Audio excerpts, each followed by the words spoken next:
Welcome to Zero Knowledge. I'm your host, Anna Rose. In this podcast, we will be exploring the latest in zero-knowledge research and the decentralized web, as well as new paradigms that promise to change the way we interact and transact online.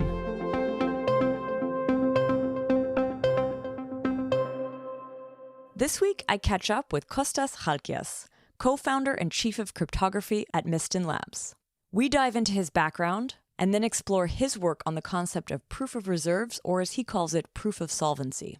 We look at old models for this, how ZKPs can be used in these protocols, the way that exchanges currently use them, attacks on some of those approaches, the security vulnerabilities, privacy issues, and general bugs that can be found in some of these systems, as well as how to better create proof of solvency protocols. For some context, proof of solvency means, does this entity have the liquidity, assets, reserves that they say they do? Obviously, this is very relevant to our industry today, so it was great to get a chance to kind of dive into this topic with Kostas.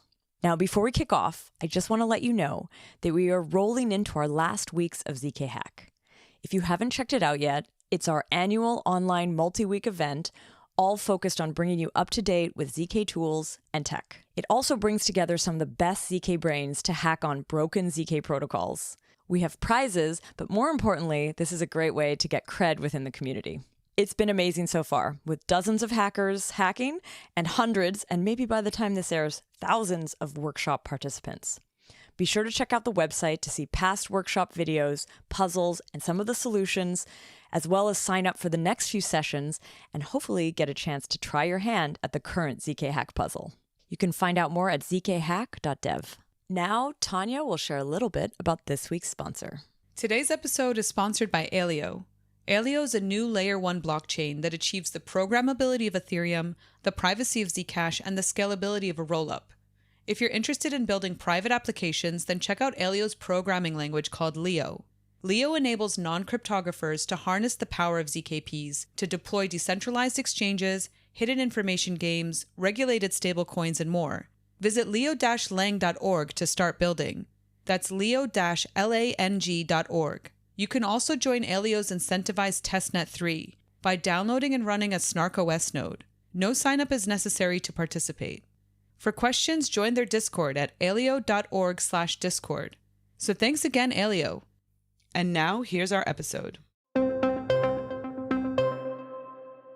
Today I'm here with Kostas Chalkias, the co-founder and chief of cryptography at Mistin Labs.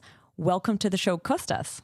Very nice to see you eventually, Anna, and I'm super happy I have the opportunity now that everything is super hot on the topics I'm working on. I know a lot of people actually in the industry know me by my nickname, which is Kostas Cryptos. Okay. Because you remember, right, when we started this podcast, it requires a few moments to be able to pronounce my name, unfortunately. That's what it is. That's what it is. There are a few takes that will have been cut by the time people hear this, but I did say it by the end. Okay. Yeah, thank you. Kostas, welcome to the show. Today, our plan with today's episode is really to talk about proof of reserves, a topic that you've been focused on for quite a while. I want to hear, though, let's kind of rewind a little bit. Before Mistin Labs, what were you working on a few years ago? Where did you start to get excited or interested in this concept of proof of reserves? Okay.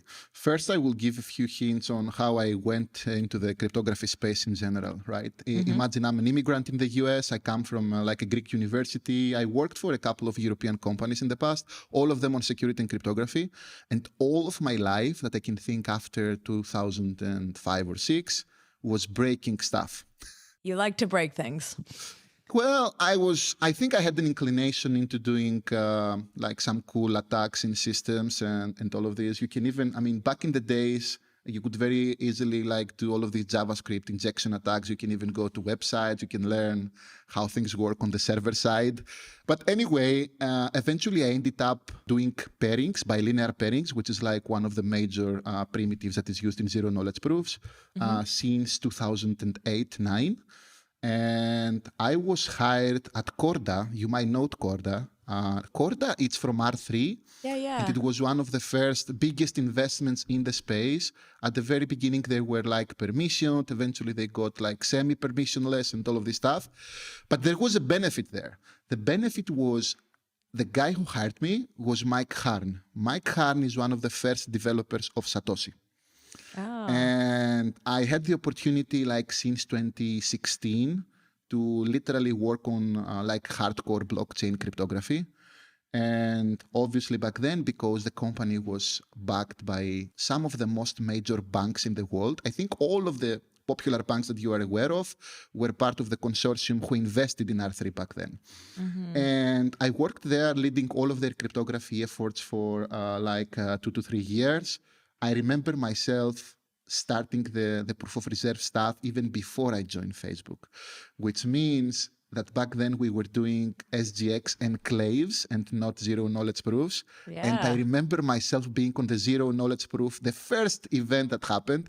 I was there with 100 cryptographers. I was the only person doing SGX. Everyone was pouring at me. And then I said, oh my God, where am I going? It's now Canetti and Kravchik and all of the like Daniel Benaros, and everyone was looking at me. Okay, this guy is doing something different. However, we want to hear different voices. What event was that? Was that ZK Proofs? Yes, it was the ZK Proofs, okay. the first one that was organized back then by Kedit. But anyway, the zero knowledge proof topic actually attracted my attention, of course. And then I said, okay, I'm breaking stuff. And then I realized I'm dealing all of the day with bankers and people who are doing like decentralized finance. Let's see, is everyone solvent? Can we even prove this? Can we do anything to actually provide some evidence to the world, especially for exchanges and some centralized wallets, even custodians, right? Sometimes we need solvency for custodians as well, not necessarily exchanges.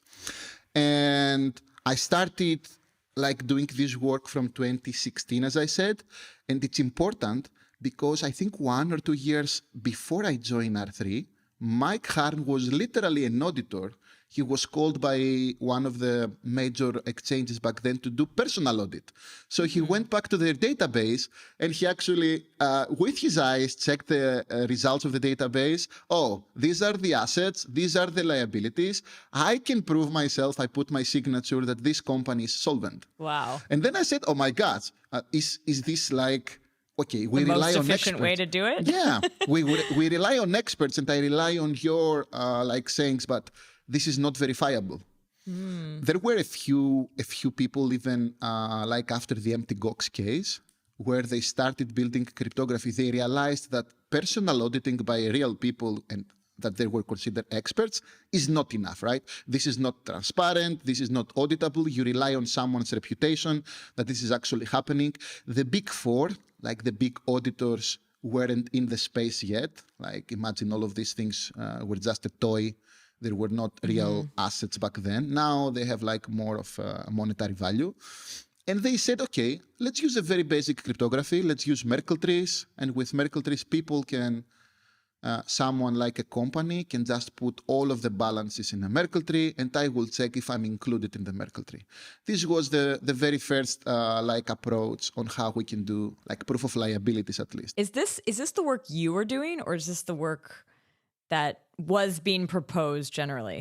So like the first proposals were even exchanged between some email threads even before my time, like 2014, 2015, the very basic stuff. I'm not saying that this is the one that we should use today, but if these guys weren't there, like people like Greg Maxwell and some other folks, we wouldn't be in a state now that we can have more privacy preserving techniques that are actually more secure and all of this stuff. So imagine 2014-15 is a very important day because empty Gox, the collapse of the empty Gox and the rumors that they were insolvent. Yeah. It sparked the interest of some cryptographers, especially those in the Bitcoin space, that says, okay, let's see if we can automate this process. And the automation started, as I said, with very simple Merkle trees, but these Merkle trees were not as like the Merkle trees we're using for membership proofs. What we do, we also have a summation up to the root. So you have a Merkle trees with all of the balances of the users. Like you have 5 Bitcoins, I have 7 Bitcoins. We put all of them into leaves in this Merkle tree. And then we do the addition. So the next level has 5 plus 7, 12. And you go up and up and up. Eventually you go up to the root. And the root should have the total amount of the liabilities of the company. Got it. right? And we said, okay, what do we do with this Or the committee? reserves, maybe not Yes. liabilities always. Yeah, I will explain. There is a huge misconception here when we say proof of reserves, if this is enough to actually prove solvency. Right here, you're talking about like the Merkle trees. This was sort of first attempt. I remember R3. So this is a 2017 Yes, sort of exactly. project, exactly. right? I vaguely remember. Well, it started earlier. I think it started even very close to the Ethereum. When Ethereum was published, R3 was in the, they were trying to build R3 back then. I see. But in a different way, like more private, and they wanted to actually explore, different ways of public blockchains. But still a smart contract platform. I was there, I worked until 2019, and then I met Sam Blackshear, who is our CTO at Miston. Who I've had on the show. This changed my life, not only at Miston Labs, it changed my life for me to go at Facebook. Yeah. And I'll explain what happened. So we had an algorithm. This was like a post-quantum signature scheme. Mm-hmm. And then there was a conference in Canada. And I said, okay, of course, it's a good publication. I'm going there. It was an IEEE conference, not so famous, but it was okay for the time being. And Sam was also there because what happened back then, it was David Marcus building the team of Facebook that they will deal with blockchains. And obviously some key members of the team. And Sam is, I don't know if you know, but Sam is probably one of the youngest people being promoted at this level that he was before he leaves Facebook. Oh, wow. Okay. He's very smart. But anyway, obviously Sam, I didn't know this guy back then, also attended to try and check, is there any interesting presentation? And then he has seen the name of Mike Hahn, as I told you, the guy that was at Bitcoin. Mm-hmm. And he said how bad this presentation can be, right? The conference was not perfect, right? There were many weak presentations and all of this. And I was fortunate because Sam joined my session and then he went back to Facebook and said, okay, I met a guy that we should hire. Cool. So he saw you give a talk, decided you would be a great addition to the team. And then he recruited you, I guess. Exactly. And it's very funny that Sam didn't actually refer me to Facebook. Someone has seen his post at Facebook and someone else got the referral bonus. It's not bummer for him. Yeah, we're making fun with Sam these days. But anyway, this was my first step to say, okay, I'm now in the UK. I used to work in London. R3 was like New York and London, but most of the engineering team was in London. Mm-hmm. It's a good opportunity for me to go at Facebook. Obviously, they're building something new. I know they want cryptographers. The team seemed really cool. I talked to some. Then I even talked to some of the leadership. Imagine getting someone as a transfer from a company where you're leading stuff and you're getting paid well, you're actually having your own team. It's not easy, right? Even if you say I'm going to Facebook. But I was convinced, like even David Marcus was a key player. And Evan Cheng, like the CEO of Mr. Now, was also like the director of all of the research team at Facebook. Did you have any trepidation, though, going to a company like Facebook, now Meta? Like at the time, this is 2018, 2019, I guess. Yeah. The reputation already of Facebook is like, it's a big company, but it's not, I mean, it first of all wasn't really known as a cryptography company at the time. No. And did you have any worries about going to such a big org? I can give you the full perspective here. I didn't, and I will explain why. Obviously, this was right after the Cambridge Analytica situation, which happened the year before. Okay. And obviously, as a researcher, you want to go sometimes in companies that you know you can fix things. Okay. I didn't know, of course, if it was like Facebook to blame or if it was just because they missed something like in the flows. But anyway, it's like intriguing to you, right? You want to go to a company that is big enough to support even having a team. This was one of my first requests back then. Mm-hmm. I didn't have a team directly, but eventually I did lead a team as I wanted. And the fact that I was about to work in a startup inside Meta, Facebook back then, was also very good for me because I was very experienced with startups. And I said, okay, it's a big company, as you say. They have their own issues, but at the same time, they have the many benefits that I can have access to, like the best resources available. Yeah. I can work on very important problems. It's a new blockchain. I've done it once. I've built one blockchain with Mike and all of the R3 team, Corda. I know how to do it again.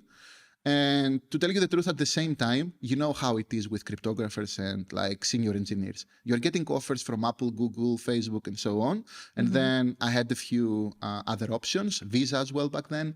And then I said, okay, I'm joining Facebook because in all of the other offers that I have, they are actually putting me as a security engineer or as a cryptographer where I don't know what is the project I will work on.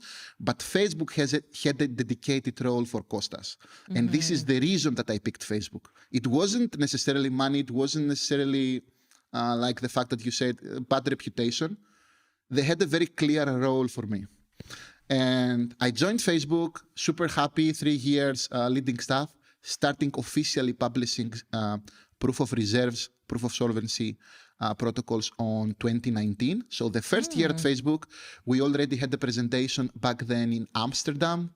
It was like one of the second or third zero knowledge proof event. I presented our first ideas, how we can add privacy to the original schemes of proof of solvency. And since then, I worked so many different things at Facebook. So from proof of reserves, leading the zero knowledge proof story with Bobbinth. Now Bobbinth is at Polygon. Leading so many different like compression schemes, even on signatures with Lera. Lera is on A16Z now. We had so many. I mean, the team was one of the best you can see back then. Very cool. I'm not kidding, right? I was in Corda. I was dealing with like Hyperledger Fabric and like all of the Ethereum guys. I believe that Evan Cheng, because he was like the head of research back then, he managed to build a very solid team. And I can tell you for sure, because I was internal at Facebook, right? The reason that Libra didn't launch wasn't technical. We were ready technically even a year ago before the Libra project collapses. And we were super happy with what we did. And it makes sense, right? After the Libra collapse, you've seen a few startups popping up. Like it's Misten Labs, it's Aptos, it's Linera, it's even David Marcus Lightspark, at least 4 almost L1s. There is a reason for this. The team was very, very strong. And because Facebook couldn't keep all of these people, eventually, nobody would work for a project that wouldn't fly. Ever launch, Yes. Then I personally, when I realized that Libra will not manage to do it, for a while before I leave Facebook, I also worked on WhatsApp security. I have a few patents there and all of this stuff. I'm against patents, but big companies, they have to do this for even defensive reasons. I'm putting it is. I can give you an example. I didn't know about this, right? There is a reason sometimes. You might be the inventor of some idea, and there might be a company outside the US that they will say, no, we did it. And now Facebook, you cannot use it. So sometimes because of this potential threat, they go and patent. But anyway, this happened. And with Misten, I think we had the best opportunity possible. And there is a big reason for this, is some of the research that we were either finished at Facebook or most of the times, especially now, we extended after we left Facebook, was so innovative that compared to the other blockchains that you could see here and there, you had an opportunity to actually build a system with high throughput, privacy whenever is required, some very cool cryptographic primitives. I had all of this experience with proof of reserves and working with the Libra Foundation, with Corda banks in the past. And then I said, okay, it's better for me not to stay at Facebook. It's better to me not to join another company now. All of them are friends, right? I'm personally a person who likes the community. I want other projects to also flourish. But I said, okay, I will join Misten because the team that Evan Cheng is now having was literally one of the best I've ever worked with. Wow. So we have 5 founders who all of them were almost like having one of the best promotion paths that you could see at Facebook. These guys couldn't be like fake, right? There is some real substance behind it. And then I left Facebook. I joined Misten as the lead cryptographer and obviously co-founder. And now we have, again, I believe, one of the most solid teams. We have 4 departments of cryptography. We have a zero knowledge proof dedicated department. We have a random beacon dedicated department. We have an optimizations department. And we also have an RFCs department. Neat. So this is where I am at the moment, right? Leading these 4 verticals inside Misten. Sounds good. Let's go into proof of reserves. So you've started to tease some of the early work. So I think we now understand the history of like when you started working on this. Yes. Proof of reserves, obviously we're recording this just a few weeks or a week after the crazy FTX fiasco collapse and all of that. The topic has become super relevant because in that case, there were no proof of reserves, and we are learning that reserves were not there.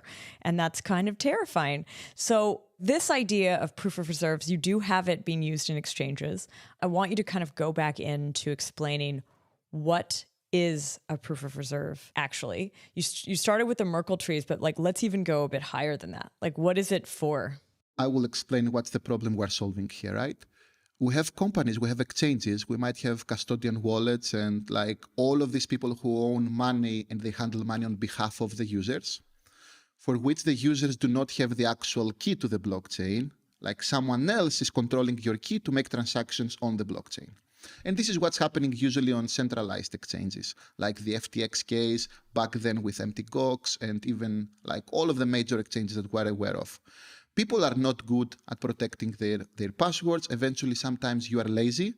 And what you do is actually you go there. It also gives you all of this flexibility to do the transactions without you remembering very complex passphrases and everything. And people felt really good with that until we realized the problem, right? The problem is, what if the company, you're putting all of your money there by credit card, you're having some wires, you're sending all of this because you don't have a personal account.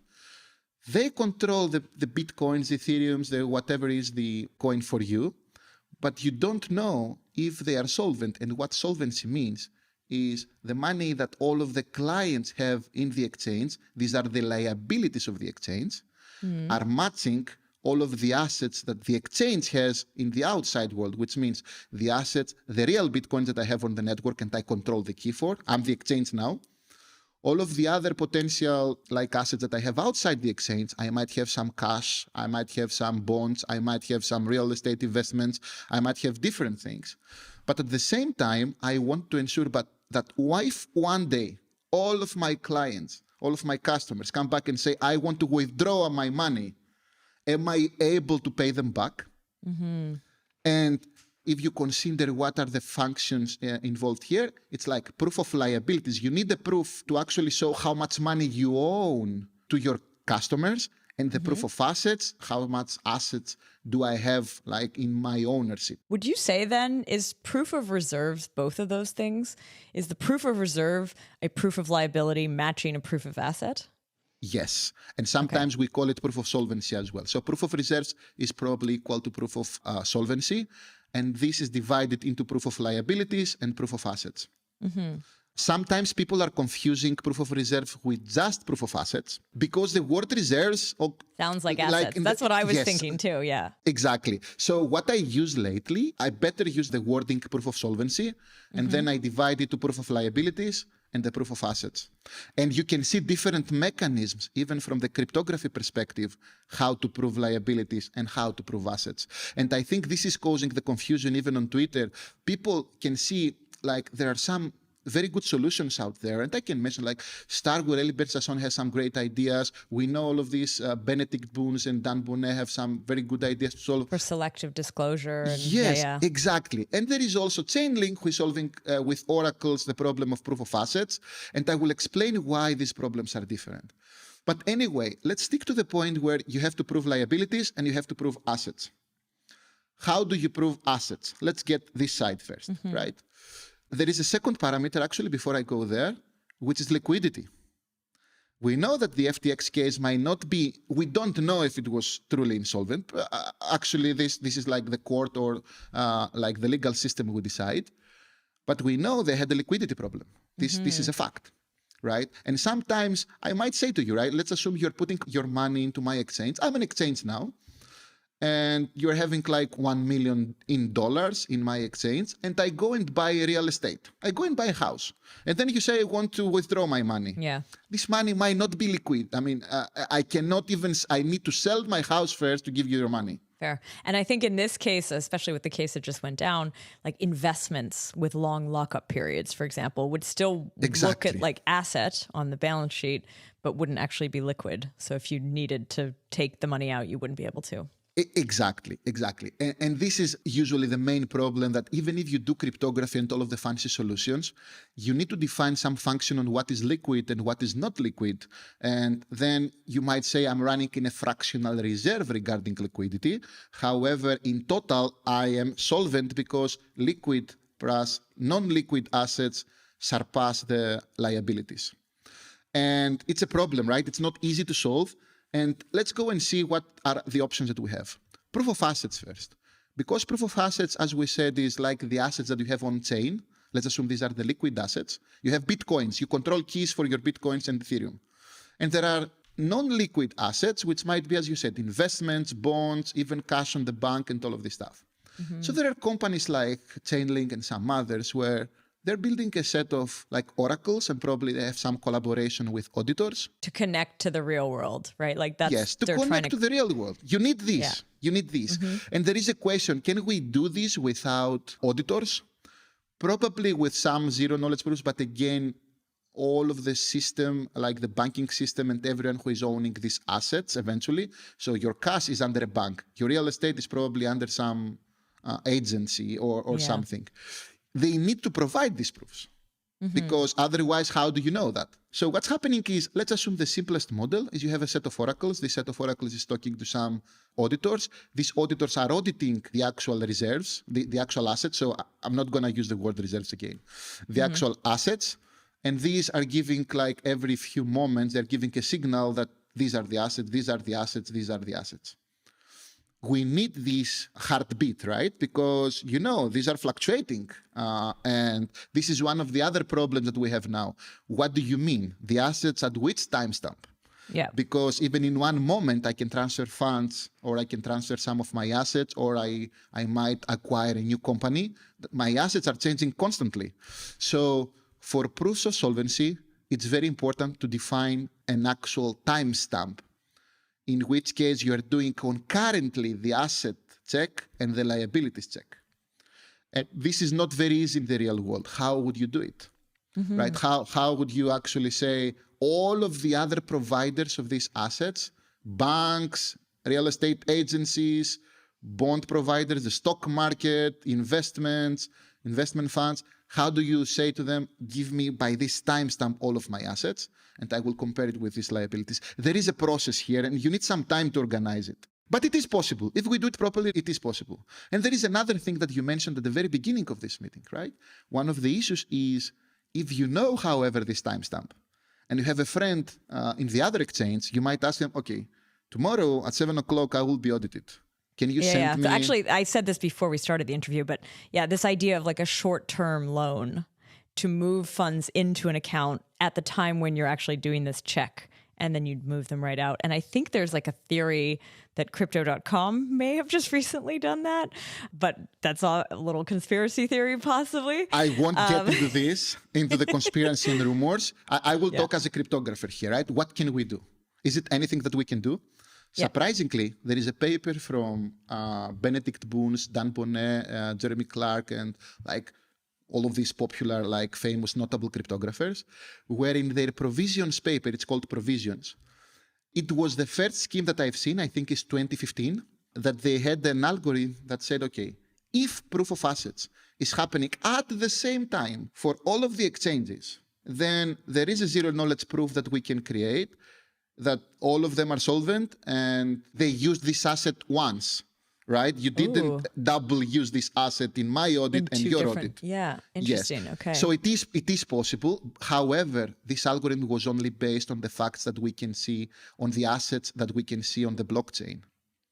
Because in the blockchain, because imagine these are addresses that they are owning some assets. Mm-hmm. And by zero knowledge proof, you can use the object ID, the UTXO ID or whatever it is, and say this UTXO ID in zero knowledge proof is not used here and here.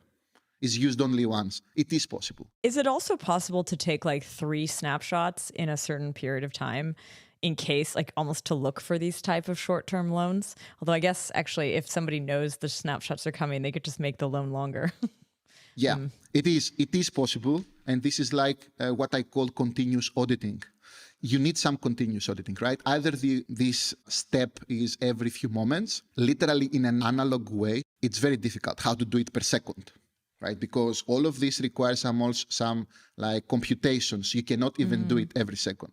So you have to take this into account, because if we are building zero knowledge proof systems for this stuff, we also need to account for the frequency of this. It's important, right? Time. It might take time, and you know better, with all of the guests that you have, that some proving systems are not super fast. Or even if it's not super fast, even if we say a minute, we cannot go less than a minute. How would you do that? Okay, this is one of the problem, right? First problem, how do you ensure that at the same time in one organization, all of the proof of assets are happening at the same timestamp? The second problem is, how do you ensure that these are not colluding? And even if exchanges are not colluding, not everyone is audited at the same time, even if we could enforce it, because it might be an individual who would be a friend of the CEO of the exchange. For some reason, you had a lot of assets, and because we're having assets outside the exchanges, you own the private key personally, you can just rent it for a while, right? And then after the audit, you will never be audited because you're an individual. Who cares? Yeah. They will return back to you the money. And we have to figure out how to solve this. And the way we can do it is with continuous analytics. If we see big transactions happening, this is an alert, and we have to do this. However, we also propose something else in one of our papers. The audit should happen in a timestamp defined by some set of auditors in the past. Okay. So imagine I'm coming to audit you now, and I say to you, I will audit you for yesterday, not today. Yeah. That's nice. Okay. Now it's in the past, right? You cannot change the past. And probably you have to find a way to prove what were your liabilities back then and what were your assets back then. And now you don't have the time to do all of this collusion thing. So there are ways to do it. We don't know how far in the past it is possible, because you might have lost the keys. Yeah. There's things that could have had you lose it. Yes, exactly. In a way, also, you're proving proof of liability and assets then. And you may have lost it. Like maybe you've totally gone out of whack since then, and you're not proving it for now. Okay. This is true. However, a few things might be auditable already, right? If you had some timestamp on the transaction that happened back then, and even, with some auditor supervision, or even if you don't want to provide so much privacy and you want to reveal to the world, these are the assets I own the blockchain. Obviously, you're losing privacy here. These are all of the liabilities I have for everyone. You can go and check. At that day, was this your balance? Are you happy with this? If you do the sum of the liabilities, is it the same with the sum of assets, or at least lower than the sum of assets? Then it would be golden. But we need also some privacy. We cannot reveal people's balances. Yeah. And this is where the problem starts. Let's assume we finish with proof of assets. We understand the problems there. Let's go to the liabilities now. On the liabilities part, how do you ensure that the company is adding the balances of each user, the liabilities to their customers correctly? And I'm going to talk about attacks now, what zero knowledge proofs can do, and all of this stuff. Plain Merkle trees might not suffice, because if you have a Merkle tree, in theory, where you're going up to the root, you can read your neighboring leaf, right? You can read the balance from your neighboring leaf to do the addition and go up and up and up and up. So in the original mechanism, where our balances were just leaves of the trees, and then you just go up its level, you know your neighbor, and you're learning some value that someone in the network has. And you might be unlucky or lucky to be next to Mark Zuckerberg, for example, and you can see someone with $10 million in Bitcoin. Why you should know as an individual what someone else is owning as liabilities to this particular exchange. So we had to hide this information. Okay. Simple Merkle trees do not work. And here is where zero knowledge proof is coming. So it's more for the privacy here that you're using. You're using ZKPs so that you can create this proof of liability without revealing everyone's accounts. Exactly. Okay. Well, this was one of the first reasons that it was proposed, but obviously you can also use ZKP for compression. But let's assume this is not a problem now. Compression is not a problem here. And then what you need for zero knowledge proofs, okay, I can build a zero knowledge proof scheme that I take the Merkle tree, and what I do is I blind the balances, and then I use homomorphic encryption up to the root. So you know this is encrypted of something, and your neighbor has another encrypted of something, but if I add them, I know I have the encryption of these two values. I know one of them, but I know the correctness of the operation. And then you can go up to the root and you know that the correct operation has happened. So here is one application of zero knowledge proofs. And obviously, because we're talking about blinded values now, you, apart from the homomorphic encryption, you also need zero knowledge proofs to ensure that there is no overflow. So there is this called range proofs. You need to ensure that like the balance will not get up to some like very big amount, and then because we have groups in cryptography, right? This will go back to 0 and 1, 2, 3, 4 again, like starting from the beginning. You need zero knowledge proofs to prove that the range of the addition of these homomorphic operations is correct, is not overflowing. Got it. Just a quick question on the FHE that you're talking about here. Like, since it's just simple addition, is that something that like current FHE systems can handle already? Because I know that like more complicated computation, like just generally, FHE isn't like a fully developed space. But okay, you say already today, you can use the FHE that exists to do a scheme like this. Yes, and you don't need FHE in practice, right? Even partial homomorphic encryption works because you just need addition. FHE is addition and multiplication. Okay. Here, you don't need multiplication. You need only addition, which means that with very simple El-Gamal encryption, which is like additive, is adding the exponents which are encrypted, works. And this is one of the systems that we proposed, originally proposed in the provisions paper of Dan Bonnet, Benedict Boons, Jeremy Clark, and all of these guys. And then we said, okay, they're proposing this. They didn't have a Merkle tree structure back then. For them, it was a flat structure. But we said, okay, we cannot publish billions of information on chain. Let's do the Merkelized option. And what we did is very plain Pedersen commitments, not fully homomorphic encryption, just homomorphic encryption, just addition, and range proofs on top of them. And now you can go up to the root and you know all of the operations were correct. So was this both for proof of assets and proof of liability, or was this only for proof of liability? The Merkle tree approach is usually for proofs of liabilities. And I will explain why we need Merkle trees there. There is a reason. I didn't finish yet with the proof of liabilities. The fact that you know you have a construction that in a zero knowledge proof way is adding the balances correctly up to some root is not enough. Why is not enough? And now we'll explain about some new findings we had in the previous, this year actually, financial crypto conference, that we revealed that all of the proof of liabilities that at the moment, most of the major exchanges, those who support it, offer, they have vulnerabilities. Okay. So here you're talking about like actual uses of this. So this proposal, this idea of Merkelized proof of, so it's already being used. It's being used by these exchanges, but you found a vulnerability in that model. 4 vulnerabilities. 4 vulnerabilities in that model. Okay. And I will explain what I mean here. Okay, let's assume that you had a way to do the addition, right? We explained zero knowledge proofs, we explained Merkle trees.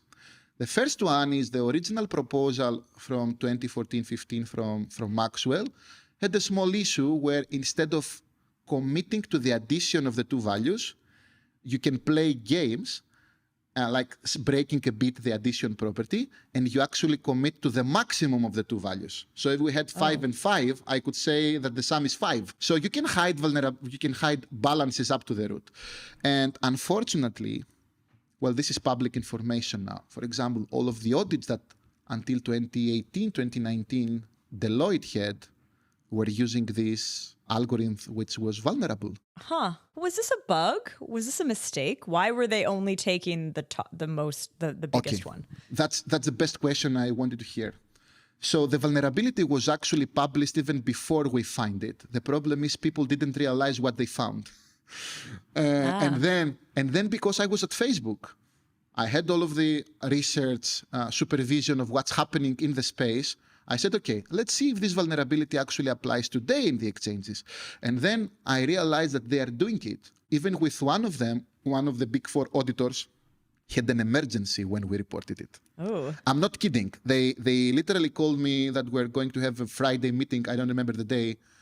And let's see, because Kostas, I can assure to you, we didn't know there was a bug. They didn't know, Anna. They didn't know that the algorithm they were using had a bug. Oh, that's bad. What was happening is I personally believe that the auditors didn't know about this vulnerability. They didn't do it on purpose. I have a few evidences that the reason for doing this is because, first, the original algorithm with the Merkle trees was not published as a cryptography paper. It was published in some threads and in some forums, and people never had the ability actually to do a proper security proof. Got it. Then there was a team, I don't remember the names of the authors, that on 2018, they said, okay, the Merkle tree summation is not correct, right? They can actually play games here and prove different balances by committing to the max instead of the sum. But nobody paid attention. Probably the conference that was published wasn't, I don't remember enough? which conference. Yes, maybe. Okay. It wasn't crypto, it wasn't Eurocrypt, it wasn't like CCS. Is it Zero Knowledge Summit? No, My event? No. it wasn't. Okay. I think the title is called Breaking the Binding or something. Okay. But anyway, nobody paid attention. You know, the auditors also do not have cryptographers. I explained at the very beginning that even big companies like Facebook, they didn't have like unlimited cryptographers, right? Even in university departments, you could find more cryptographers than at Facebook at the very beginning, or in an auditor who is an expert in cryptography would join an auditor for years and have like a big research team. It's very difficult. Even blockchain teams like sometimes struggle to find good cryptographers. So I believe they just got what they found in the forum and they just applied it. And that's why nobody could figure out this is actually exploited, can be exploited. This is the correct wording, because I think at least in the Deloitte case, it wasn't exploited. They just didn't know. This was one vulnerability, but were there others? Yes, this was one. The Merkle tree summation was wrong. The others are, okay, what do you do with the proof of liabilities? You have the Merkle tree, right? And then you need the people to check their inclusion to this Merkle tree. If nobody checks, you are an exchange and you will say my liabilities are 0. And then Anna and Kostas never check if their balances are included. Okay. Right? So you need interaction, right? Proof of liabilities cannot just be proven by just a commitment. You need people to actually check that my balance was there. Otherwise, nobody knows if the balance that you are reporting is the correct one. And yet you want to keep everything private, so you can't like have some other person checking these balances. You want it to be the actual owner of the accounts, I guess. Exactly. And what's happening is there are two options. Like I think Kraken is using one of them. So the auditor might have access to the balances. Okay. Right? Let's assume that not everyone in the world has access, but the auditor might have access. I'm not saying that this is the best application. I wouldn't do it, just this. I would try to hide even from the auditor sometimes, from the solvency auditor sometimes, the individual balances. But let's assume this is tolerable for now. The auditor goes there and in the system they check some balances. How do they know if these balances are real? If you don't ask the person who has the money, whose money is belonging to them, you don't know, right? You need people. And what auditors usually do, they do random sampling. They literally call people. Hey, is it you with like $3,000 in FTX? And then I don't know how the sampling is happening. What I realized after talking to some auditors is they also create their own accounts to the exchanges. The exchange doesn't know that these accounts belong to the auditor. So they can definitely do random sampling between them, right? Between their own employees. Okay. But this is not enough. And to tell you the truth, I was never audited in the past. No one of my friends was audited. We don't know if random sampling works from auditors, like by phone call. What you can do, however, is you can just publish this Merkle root, this commitment on the total balance of liabilities, and then users can request a proof of inclusion, and then you check if your balance at that day, assuming you remember your balance, is included in the total liability proof. And then we identified in the paper that if you have, for example, 1 million clients, for the company to cheat in 100 accounts, like to not include 100 people on purpose, if 5% of the population checks, they will be caught. If they try to cheat, they will be caught. Obviously, you can cheat by omitting one account if you know this user will never check.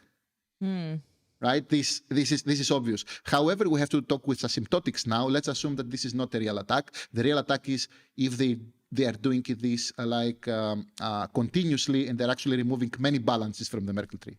If they try to remove many balances, we did the math and we realized that even with a small portion of people checking the inclusion proof, it would suffice. Right? It would be okay. It would be okay. So This percentage, to tell you the truth, varies depending on the population, from 2 to 5%. I think if 1 out of 20 people was checking, and the exchange doesn't know who is checking, because this is a very important information. And I will explain why this is important and what is the third attack that we found. Yeah. As I explained before, people need to do random sampling. Somehow they should check the proof of inclusion. How? You just see a Merkle tree. Who is giving you the inclusion proof? Someone needs to provide to you. But what's happening is these websites, sometimes they have their own website, and they say, here is the Merkle root. Anna sees this Merkle root. Kostas sees this Merkle root. But we don't know if it's the real Merkle root. Because if you refresh, I might see a different Merkle root. And if I refresh, I see a different Merkle root. So this is like a Web2 website where you're just like checking and that could be hacked, is what you're saying. Exactly. It's a Web2 vulnerability now. Yeah. Okay. Is that's the third one then? This is the third vulnerability? Let's assume this is the second for a while, and I will explain what's the third one. So the second one is a Web2 vulnerability because we're not committing to a public bulletin board on the potential balance. People don't know if they're checking against the correct Merkle root, right? And we need to. What is the public bulletin board? Probably you have to put it on Twitter, on Facebook, on a blockchain. You need the public bulletin board. The reality is the world doesn't have an approved public bulletin board today. We only say that it's blockchains. But people are not familiar with blockchains. How can I even check if I don't have a light client, if I don't run a full node, that this was literally something published on a public bulletin board? So I think we have to improve there, create some tools for the community that can be used across the exchanges, that people very quickly can check their balances and they know that they check against the correct proof of liabilities, right? The correct root. That's the second, as I explained before. There is a third one. When you join an FTX or any exchange website, you are assigned an identity, right? Some identifier. You have a user ID. How do I know that FTX is giving me the same user ID with you? Or not, or they're assigning me. Like if it's independent or if it's the same as somebody else. Okay. You don't know it, which means that if there are people in their system that they happen to have the same balance, and sometimes, we have rounded numbers. You will have 5 Bitcoins and not 4.99. It is possible, this is a third attack, to actually send the same inclusion proof to 2 different people. Both of them will check. They will say, my $5 are there. But this $5 is reused between different users now, right? So you cannot cheat on everything, but you can cheat on equal balances now. So this is duplication of accounts when there's an equal balance. Yes. And the proposal here is you should use something that is either picked by the user, like the user ID, I pick it, or you might use my phone number or my email as user identifier rather than a random user ID. Why they're using user IDs? They try to solve the privacy problem. No, I cannot reveal your email even to the auditor. I use a user ID. However, now you need the proof that this user ID is unique. Right? Interesting. Or we need some KYC provider that will give you a token on. That's unique. Yes, that is unique. Like it's your email, but there is a token over your email. So this is the third one. And there is another one that surprisingly I was super excited when I found it. A few implementations are truncating the hashes. So instead of using all of the output of the hash while you're going up to the tree, like the 256 bits, they truncated this to 64 bits. Okay. Now it's brute forceable. Oh, really? So here the privacy could be leaked. Is that correct? Or could you still, when you say brute force, what are you brute forcing? I can find 2 balances, different balances, that they happen to go to the same hash. I see. Okay. And why would they truncate it though? Why did they do that? I think they did it for performance reasons, and it was a huge mistake. And I even found a website. I think this website is not live now. It was BHEX. It's, I don't remember where this exchange was from, but if you search on Google for broken proofs of solvency, you will find our full report. Okay. We have names like BHEX there, Deloitte, CoinFloor, Kraken, BitMEX, anything from Armanino. There's so many different names, and one of them was using short hashes. Completely everywhere. I could literally create a fake proof of liabilities for everything. So yes, these are the 4 attacks that you can find at the moment on proofs of liabilities. When you talk about these proofs, is this a situation where the proofs are being created and then there's an outcome and that's sort of the audit? Basically, I was kind of unclear, even going back to the first one, the bug. Like, who's running this? Is it the exchange runs these proofs and then the auditors would check this to make sure that it's accurate? Yes. So the exchange is publishing their proof of liabilities, is computing their proof of liabilities and publishing the root of the proof of liabilities or whatever system they're using and their proof of assets. Obviously, it can be the auditor as well, along with the exchange. And then the user element comes right afterwards. So after I see the commitment on the proofs, I request the liability inclusion, which means that you have an exchange. In theory, let's assume that there wasn't an auditor. What you could do is you can use oracles to give you some evidence of proof of assets. You can produce your own proof of liabilities, no auditors involved, and then you publish this to a public bulletin board. The users are coming and checking, and if we said that if a significant amount of people check, the probability that you cheated on many balances is very small. Okay. Let's assume that we can tolerate this. No auditor is involved. People are actually doing their own checks by their mobile phones or the website of the company. The proof of assets has been proved by systems like the Chainlink proof of asset, proof of reserves, they call it. I would say that the whole industry should change the name, to tell you the truth. We should use proof of solvency and proof of liabilities and proof of assets. Proof of reserves is very confusing. Yeah. And then with this proof of asset system and the proof of liabilities, no auditor is involved, computed by the exchange. The users can audit it in a decentralized fashion. This is how it's working. And this is the ideal scenario. This is what you think should be. This is the ideal if we don't want to include auditors. I will give you a very interesting situation I came across. So back in 2019 or 20, I think it was Cointelegraph that they realized that Facebook is working on proof of solvency. And I can tell you for sure, I think David Marcus even tweeted that the other day. I don't think there was any other team in the world that they did all of the analysis that we did on proof of solvency. We have at least 4 reputable papers in the space, and we knew exactly where to focus, right? Literally, the team was very experienced on this.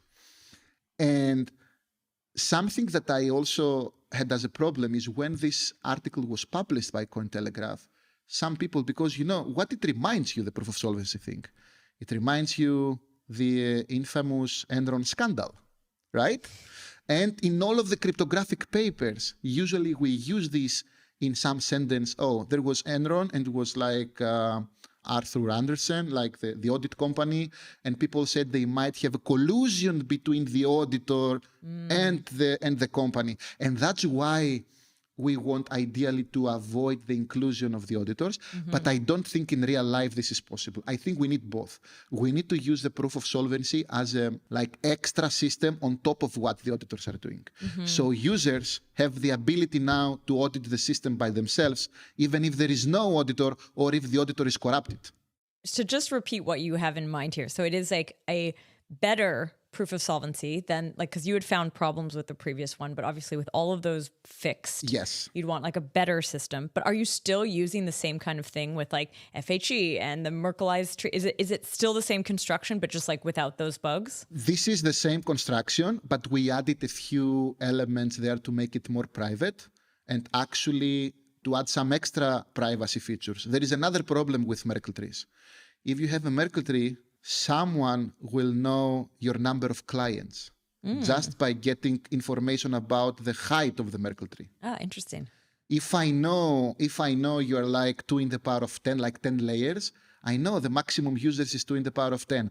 But is this an information that FTX and the other... Now you're trying to protect the organization, right? Because sometimes you don't want to reveal your client base numbers. And you need to provide all of these evidences, but also do not expose your company's success. Yeah. It's very tricky, right? Imagine if for FTX, you knew that this month they didn't acquire many clients because you can see it from the number of users in the proof of solvency, and then you can go and sort their token because they're not performing well business-wise. This information shouldn't be known. And what we did is we replaced the Merkle tree, one of the uses that is easy to explain here, with sparse Merkle trees. Oh, yeah. So you can add 0 nodes in the trees, and now you can extend the number of users to whatever you want. People that do not know by checking the proofs how many users exist, and in reality, how many leaves, how many layers you need, right? Yeah. People in the world are 8 billion. You don't need a tree bigger than 8 billion. Even if every individual had the tree. So you shouldn't imagine that sparse Merkle tree would be huge. It would be like an extra 2 or 3 layers compared to the standard Merkle tree, but it offers this extra privacy perspective. Even the cryptographic solution, though, that the fixed one, this is a random question, but does it actually output a total at the end? Like you're using FHE, it's all private, but do you, when you actually do that last matching, are you seeing a value actually? No. Okay. You can hide the value. Why? Why you can hide it?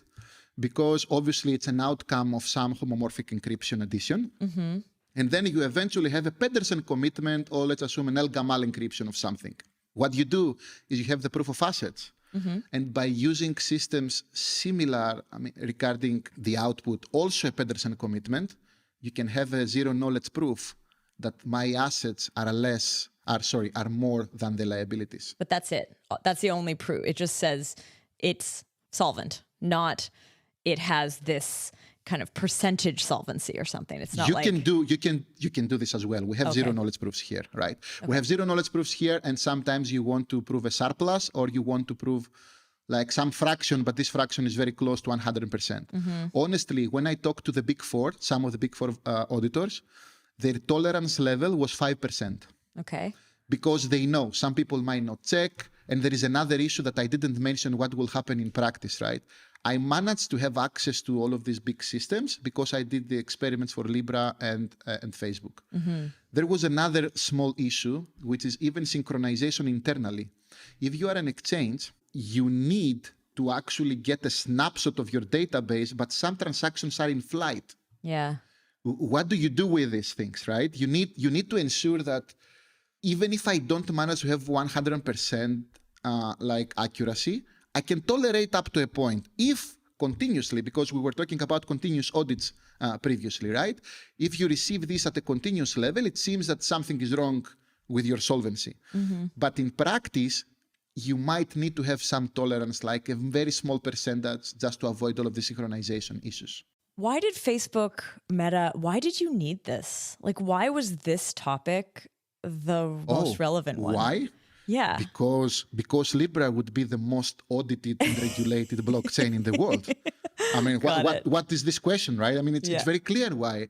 And I can tell you, and this is a very interesting story. When I was about to leave Facebook, a few months before this happens, I remember talking to the economists of Libra, Christian Catalini and now Alonso, who is our head of economy in Misten Labs today. They even asked me, why don't you create a startup?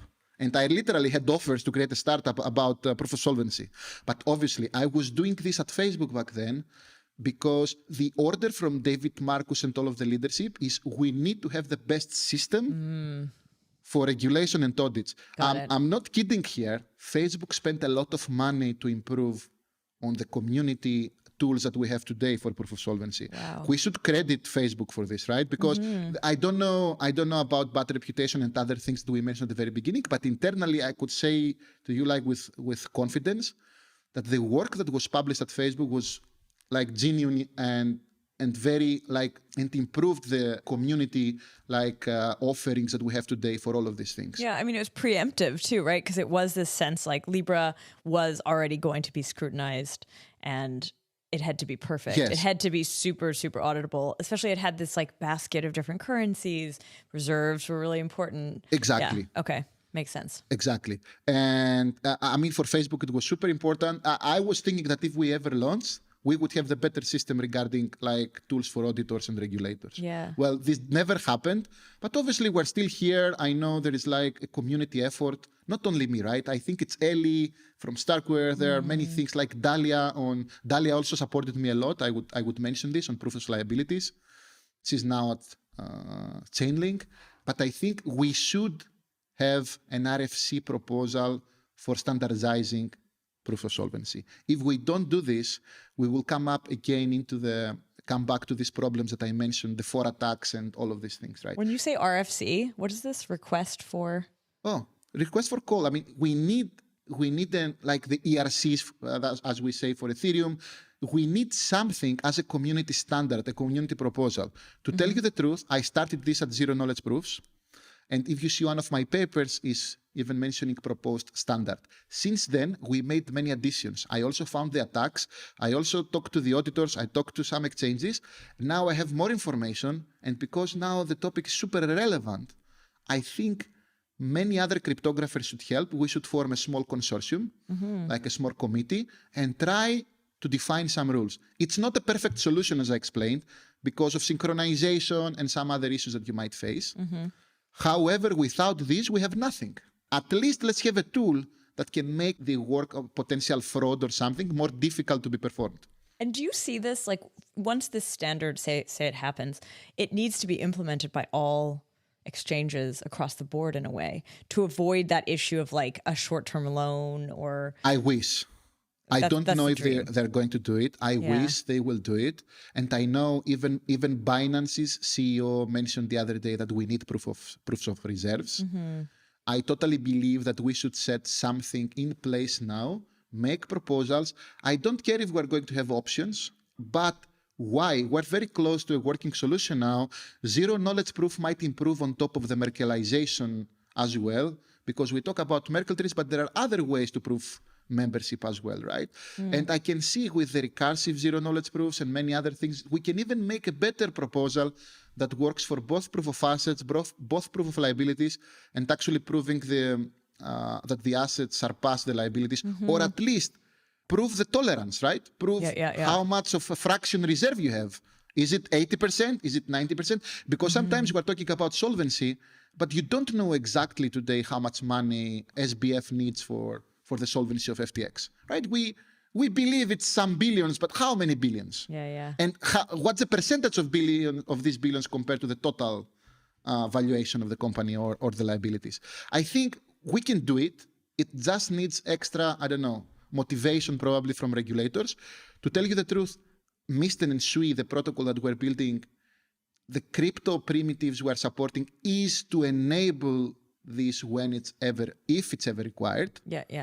And for example, supporting zero knowledge proof verifiers on top of the chain, supporting intent signing. I should know if you are signing for a transaction or for a proof of possession or for a proof of assets or for all of this stuff. This brings up a little extra question, which is like you'd have to do this for each currency, wouldn't you? Like each blockchain would need to run something like this. Because when you talk about accounts and being on chain, like it's not that it's joint across like Bitcoin versus Ethereum even. Like wouldn't you have to run it twice? It's a good question regarding how do you do the summation, right? Can you have one user having just one tree for all of their assets? This is a very difficult problem because there is an exchange rate between them, which is defined by different exchanges might have a different exchange rate. It's not easy to do this. At the moment, what we have is individual Merkle trees per asset. I see how you can do it with the help of auditor or some oracles probably that can define a particular exchange rate, but you should imagine there might be a fluctuation now, right? 1% or like 0.5%. I don't think we care a lot about this stuff, right? This is happening in the real world.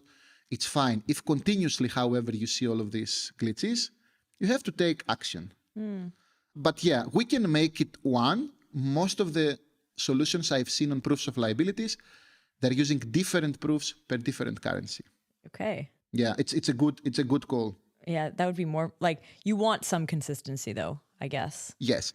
There is another thing. Okay, it's a good pass actually that you're giving me here. There is another small problem that I also realize that is happening. The small problem is pending transactions and in-flight transactions and time-locked transactions and also assets that are locked in the L2s or some payment channels, right? What do you do with this? Or bridges, or bridges, right? I think this is the reason, what I'm saying, this is the reason we're in a very good state now. We have some primitives, some tools.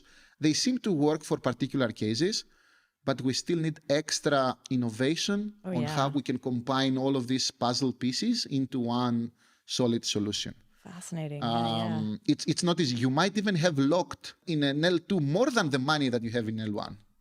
True. Right? Which means that you need support on the L2 as well to prove ownership there. And even there might be a situation with payment channels and fraud proofs where you don't know if there is no expiration of the fraud proof period, like of the challenging period of the 7 days. Right? How do you do this? Even if I give you a snapshot, you don't know if this is the current. True. And especially on payment channels, the collusion thing might be super easy. Because there, I might have given you the money. You might have already sent me the transaction to return me the money back. Right? It's literally a loan that is secure. It will happen. I mean, you cannot escape. I can already see a few edge cases as well. Things like locked assets, burned assets, like Yes. things where you do have them, but you can't do anything with them. So they're not really assets you could ever have liquid. I guess you've vested, but then it's still an asset. But yeah, there's a lot of edge cases here that you'd need to start to account for. There are even more, right? You might, participate in a lottery. You know that you won, but the assets are held by the smart contract. The smart contract didn't show the result yet. Even if you don't know, even if you know that you will win, for example, you need the challenging period to finish until you claim your winnings, you cannot provide the proof, right? It's very difficult. We have a lot of work to do, Anna. That's the reality. Sounds like it. That's the reality. And when people say that like this will solve everything, it's not, right? It's good to have. It's by far better than having nothing. Yes. But we need to explore all of these particular edge cases. As you mentioned, imagine we're talking for 1 hour and you already found an edge case. Right? That's the ugly reality. But at the same time, there is a good positive outcomes from the research side. And I don't see why we should not standardize something at least. Makes sense. Kostas, we are almost at time, but I do want to hear a little bit more about what is going on the ZKP front at Miston today. So the nice news, the good news is already on SUI we have support for bulletproofs, and you will see actually there is a PR literally now that is getting reviewed. We're going to have Growth 16 as well. We're going to have verifiers on top of SUI. There is a benefit on SUI compared to all of the other blockchains because for some transaction types, you can even avoid full consensus, which means that we can have each transaction actually having an accompanying zero-knowledge proof that will run in an independent and parallel fashion.